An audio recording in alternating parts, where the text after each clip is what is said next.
என்னை நேர்வழியாய் நடத்தி வந்த என் எஜமானாகி ஆபிரகாமின் தேவனாய் இருக்கிற கர்த்தரை கைகளை உயர்த்தி சொல்லுங்க. நேர்வழியாய் கர்த்தர் நமக்கு முன்னாக போனா நேர்வழியாய் நேர்வழியாய் என்னை நடத்தினீர், நீதியின் பாதையில் நடத்தினீர், நேர்வழியாய் என்னை நடத்தினீர், நீதியின் பாதையில்.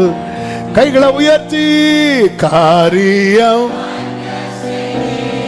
ஆமென் என்னை கண்மணி போல் காரியம் வாய்க்க செய்தீர், என்னை கண்மணி போல். இயேசுவே என் இயேசுவே என் பாக்கியமே, இதை விடவோ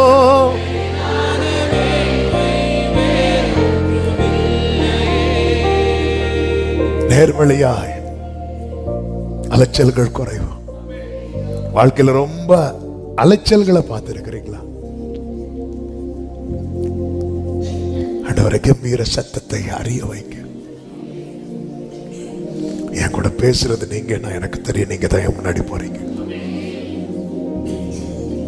அவ்வளவு நெருக்கத்தின் நடுவிலும் யோபு சொல்றார், நான் போகும் வழியை அவர் அறிவார்.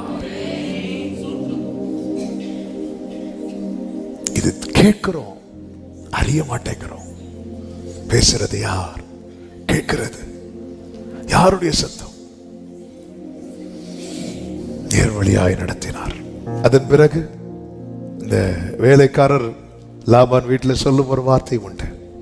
24:56 அதற்கு அவன், கர்த்தரின் பிரயாணத்தை வாய்க்க பண்ணி இருக்க நீங்கள் எனக்கு தடை செய்யாதிருங்கள். எப்பவுமே புரிந்து கொள்ளுங்கள், இங்கிருந்து போகிறதுக்கும் வாசல் திறக்கப்படணும், அங்கிருந்து வரதுக்கும் வாசல் திறக்கப்படணும். அப்போதான் அந்த காரியம் பூரணமாகும். சில காரியம் நமக்கு ஒரு சைடெல்லாம் ஓகே ஆயிட்டு இன்னொரு சைடு ஃபிளாப் ஆகிறதுக்கு ரீசன் என்ன தெரியுமா?